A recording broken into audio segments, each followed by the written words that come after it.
तो देखो बहनों, एक बात सुनानी चाहूँ, ठीक है। लिया पैनी दूसरों लिए गलो बाढ़ दियो तो अपना कोई नहीं हुएला हवेला। तो अपने खुद के लिए बसा, बसों के लिए माँ, बाकी कोई किसी का नहीं है, सब मतलबी लोग हैं।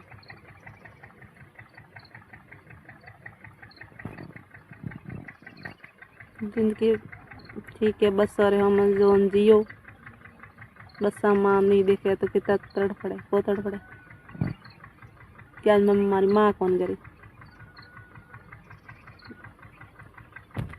कहता कि अंधो आगे रोए न अक्षर पानी गमाणो है। तो एड़ा लोग कहती भी है, कितनी इज्जत दे, कितनी भी कोई कहीं भी दे तो दिखता है। बस माँ थोड़ी मोड़ी देखी नहीं कहीं माँ मम्मी कहीं दुखे ठीक है। तो आ बात सही है गलत।